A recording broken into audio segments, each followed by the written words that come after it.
देखेंगे कि बीजेपी जो है, खास करके मोदी जी, जैसे चुनाव का पहला चरण दूसरा चरण जैसे जैसे बीतता जा रहा है, और खास करके अभी लोकसभा 2024 में आप देख रहे हैं कि मोदी जी का बयान जो है काफी फिसलता नजर आ रहा है, क्योंकि उसे पता चल गया है कि जनता किस ओर रुख मोड़ रही है।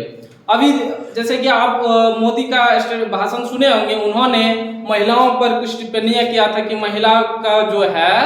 महिलाओं का मंगलसूत्र कांग्रेस बचने नहीं देगा। क्या भैया ऐसा सही है क्या? इनका कहना है कि महिला कांग्रेस का जो है मंगलसूत्र नहीं बचने देगा। तो अगर ऐसा है तो आपकी पत्नी का मंगलसूत्र का क्या होगा मोदी जी, जो खुद की पत्नी का मंगलसूत्र का जो मान नहीं रख सकते? क्या आपको लगता कि देश की महिलाओं का वो मंगलसूत्र बचाएंगे या उसके प्रति बढ़िया सोचेंगे? ऐसा तो हमको नहीं लगता है। ठीक है, देखेंगे आगे।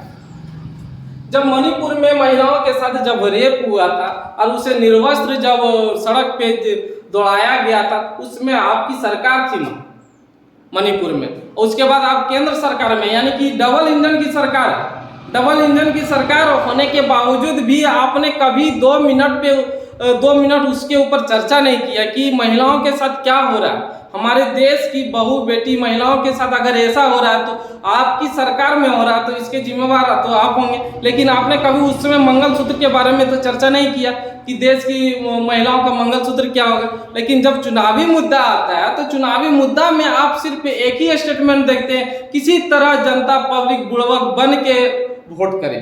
तो ऐसा नहीं है। देश में धीरे धीरे जैसे शिक्षित होते जा रहे हैं लोग, समझदार होते जा रहे हैं, जैसे आपकी जुल्मेबाज भाषण सुन सुन के लोग अब धीरे धीरे समझ रहे हैं, तो अब आपको उल्टा सीधा बयान देने से कोई फायदा नहीं है। ठीक है ना।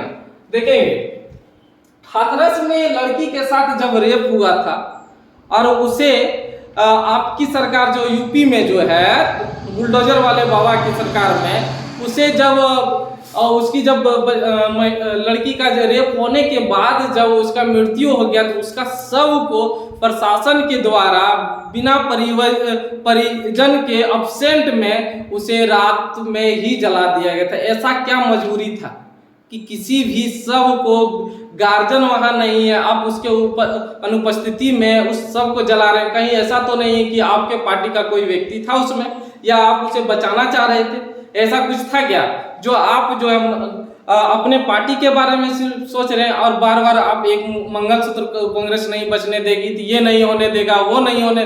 आपने क्या किया? क्या आपके समय में क्या महिला सुरक्षित है? अगर सुरक्षित है तो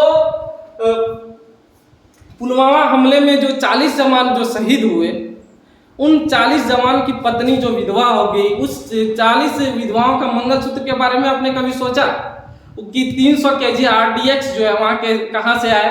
और आया तो उसकी आपने जांच क्यों नहीं कराया? वो 40 महिलाओं के बारे में आपने तो नहीं सोचा कि उसका मंगलसूत्र क्या होगा? आपको सिर्फ चुनावी मुद्दा याद रहता है कि चुनाव में कैसे पब्लिक को उल्टा सीधा बोल के, धर्म के नाम पे, जाति के नाम पे, हिंदू मुस्लिम करके, मंदिर मस्जिद करके चुनाव लड़ना है। आपके पास विकास का मुद्दा नहीं है, आपके पास रोजगार का मुद्दा नहीं है, महंगाई इतना बढ़ रहा है, ये सब आप कभी इस पे भाषण देने के लिए तैयार नहीं। लेकिन धर्म के नाम पे राजनीति कर रहे हैं, जातिवाद के नाम पे, और ये सब राजनीति करके आप सिर्फ वोट लेना चाहते हैं और अपना सत्ता को बरकरार रखने की कोशिश करते हैं। आगे देखेंगे कि यूपी में माँ बेटी को घर में ही जिंदा जला दिया गया। घर में माँ बेटी को आपकी सरकार में, वहां प्रशासन की मौजूदगी में उसे जिंदा जला दिया गया। तो उस समय आपको मंगलसूत्र का ख्याल नहीं आया था? मोदी जी, देश में आप हैं, आप प्रधानमंत्री हैं, लोगों का आप पे भरोसा और विश्वास है, लेकिन आप क्या किए? कभी महंगाई कम किए? महिलाओं का सुरक्षा दिए? बेरोजगारी दिए? ये सब मुद्दा आपके पास नहीं है। सिर्फ धर्म, जाति और मंदिर मस्जिद करना आपका। इसी नाम पे आप जितना वोट, जब तक जनता समझदार नहीं हुआ है, जिस दिन जनता अगर समझदार हो गया तो आपको जैसे बोलते थे ना, मेरा क्या, हम झोला उठाएंगे, हम तो पक्की रेल लेके चल देंगे, वो समय दूर नहीं है। आने वाला समय में वो भी आपको करना पड़ जाएगा। ठीक है ना। आप कांग्रेस को अर्बन नक्सलवाद कहते हैं। आपकी सरकार में कितनी महिलाओं को सुरक्षा मिला है? ये बताएंगे कि आपकी सरकार में कितने महिलाओं को सुरक्षा मिला है? अगर सुरक्षा मिला होता है तो पुलवामा हमला नहीं होता, जो 40 महिला विधवा हो गई। मणिपुर का हिंसा नहीं होता, हिंसा हुआ जिसमें महिलाओं के साथ रेप या उसे निर्वस्त्र करके घुमाया गया। हाथरस वाली घटना हुआ तो उसे इंसाफ मिलता है ना। यूपी में बहुत सारे ऐसे घटना और भारत में बहुत जगह ऐसे घटना हुआ आपकी सरकार में, जो आपने कुछ नहीं। आपको सिर्फ विदेशी दौरा करने से फुर्सत नहीं है, और विदेशी दौरा करके देश का पब्लिक का पैसा आप किसी तरह बर्बाद कर दीजिए, चाहे टैक्स के माध्यम से लीजिए, जीएसटी से लीजिए, जो भी लीजिए, लेकिन जनता को कोई सुविधा नहीं देंगे। लेकिन आपको जैसे जनता अब समझदार हो गई है,